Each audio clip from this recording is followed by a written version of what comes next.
So I have the distinct pleasure of leading a two-part conversation. The first part, of course, is my conversation with Joanne Allen Boyce, which is part of this ongoing digital project that we have exploring the legacy of school segregation.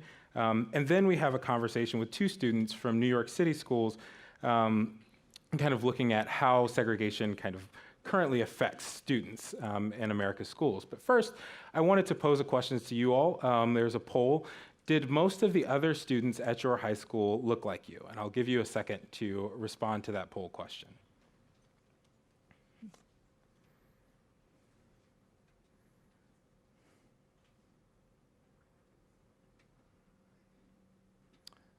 All right.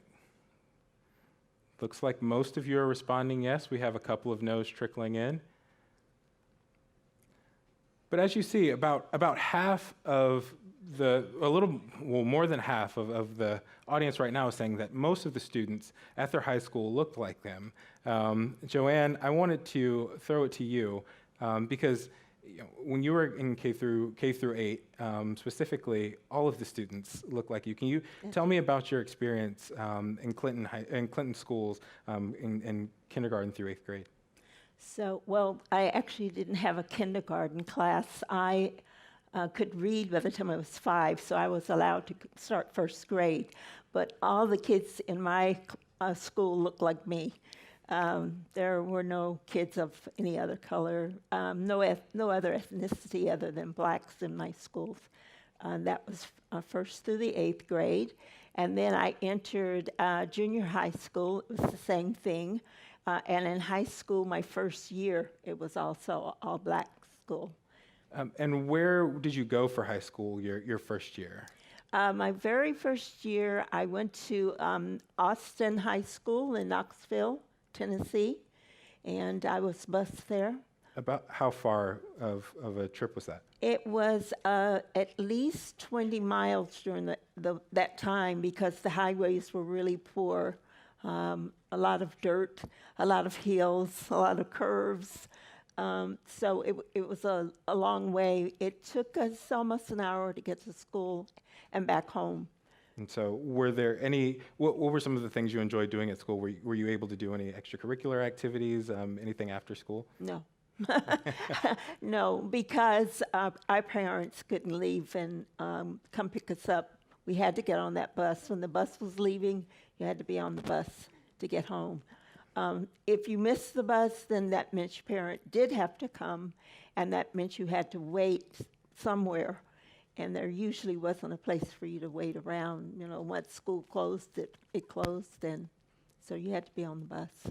Was there a school that was closer to you than that hour drive out to Knoxville? Oh, yes. There was a school right down the hill from a lot of the kids that were eligible for high school at the time. I would say a good 5-minute walk for most. For me, it would have been probably a 10-minute walk. I passed the school, however, every school morning, in order to catch the bus to go to the school I had to go to. So I passed by that school every day. Yeah.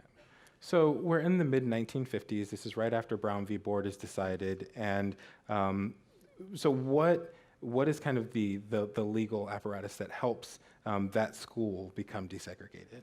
Well, interestingly enough, a set of parents in our neighborhood actually filed a lawsuit against the Anderson County Board of Education, which was the county where I lived. And they asked if the black kids could start going to the school. Of course, we were turned down. And then in 1954, when Brown v. Board happened, and the Supreme Court said, that segregated schools were now no longer appropriate, the same judge who said no to us the first time turned around and said, okay, now you can go. So he changed his mind.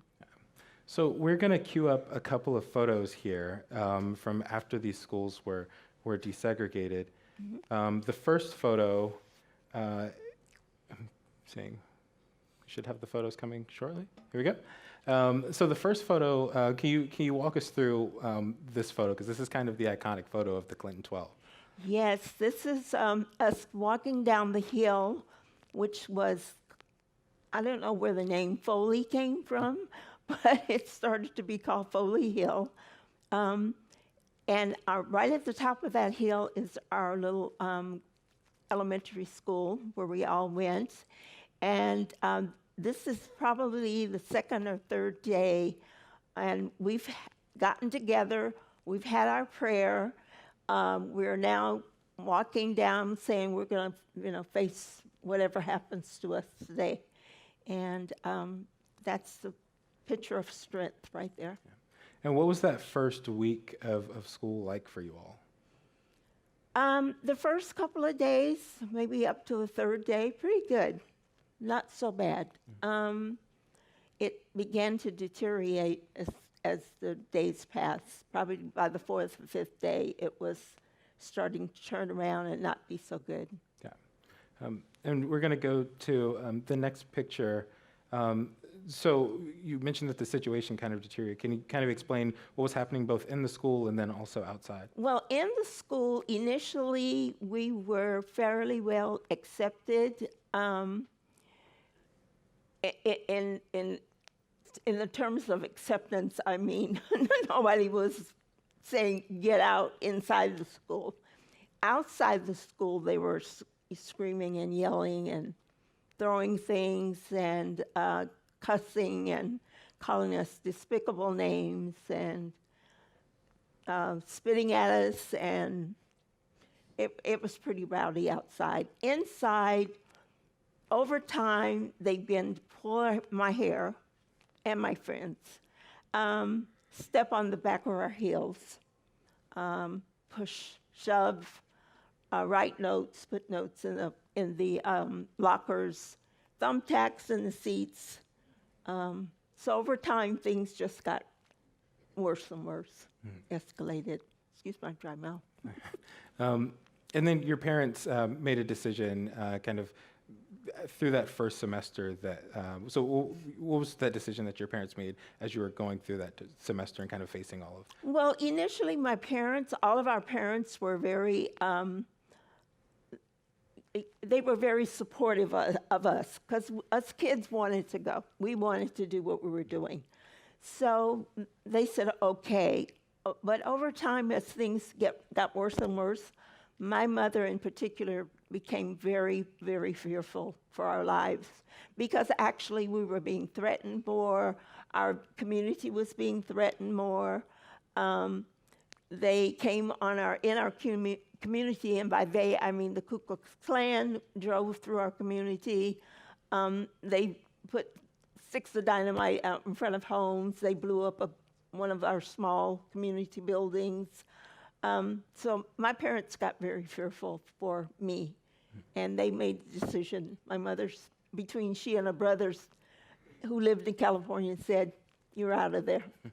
You're coming to California. Yeah. We have one last picture.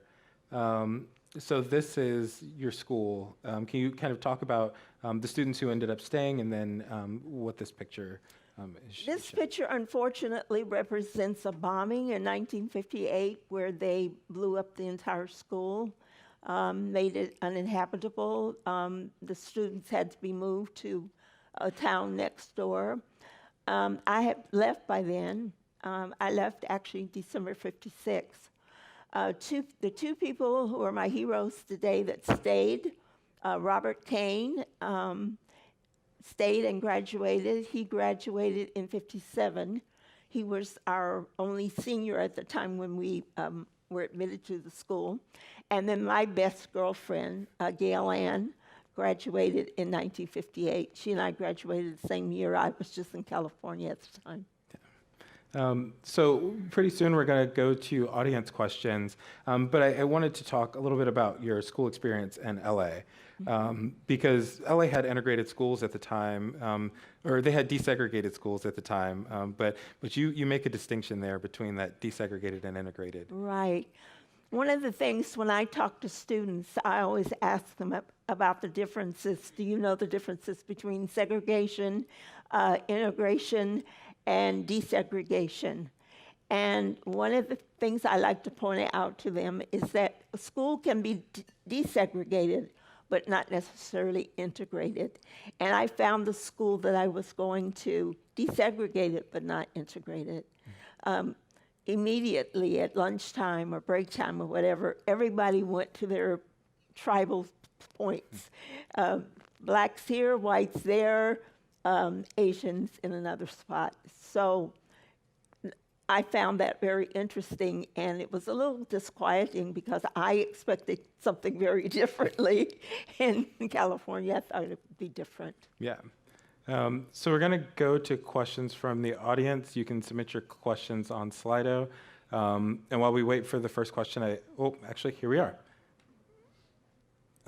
First question, would you consider these violent disruptions to be acts of domestic terrorism? Mm-hmm. Yes, I would, especially the bombing of the school. I mean, we were very fortunate not to have any students in the school that day. Yeah.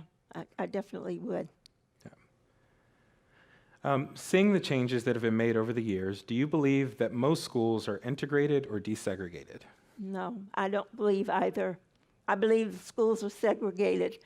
I speak to students in schools all the time, and when I look out, I'll maybe see one or two kids that look like me, but most of the kids don't look like me. When I go to the schools, they're either all white, all black, or black and Hispanic.